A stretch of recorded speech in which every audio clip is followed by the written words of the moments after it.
50 à 70% d'enseignants grévistes et 50 écoles fermées ce jeudi en Indre-et-Loire et dans le Loir-et-Cher. Un jeudi noir pour l'éducation nationale qui était dans la rue à l'appel des syndicats.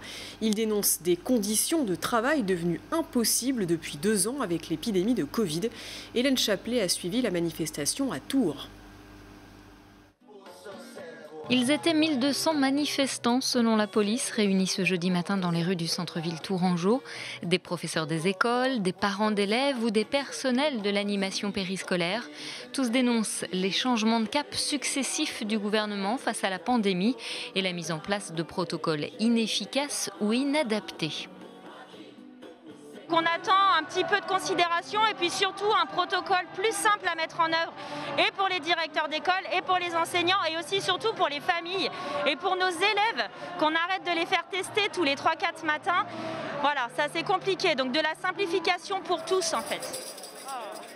Quand on a des enfants qui sont malades, nous aussi on doit appeler les parents. On a aussi des protocoles au niveau de la désinfection. Je sais pas, mais on a plein d'autres choses aussi. C'est tellement plein de choses qu'on doit mettre en place tous les jours, qu'on doit revérifier, qu'on doit faire attention. C'est hyper compliqué. Les ordres et les contrôles, il y en a assez. Le manque de remplaçants, il y en a assez. Le manque de protection, il y en a assez. La question centrale, c'est le manque d'enseignants. Parce qu'aujourd'hui, on a des classes qui ferment parce qu'on manque d'enseignants, mais pas forcément en raison du Covid. Donc il faut impérativement que le ministre recrute massivement des enseignants. On a des dizaines d'enseignants qui sont sur liste complémentaire du concours qui attendent à être recrutés. Donc aujourd'hui, ce qu'on demande, c'est qu'il y ait un recrutement massif d'enseignants pour qu'on puisse travailler dans des conditions sécurisées et des conditions acceptables. Selon le syndicat SNUDI-FO, il s'agirait du 50e protocole sanitaire imposé par le gouvernement en 22 mois.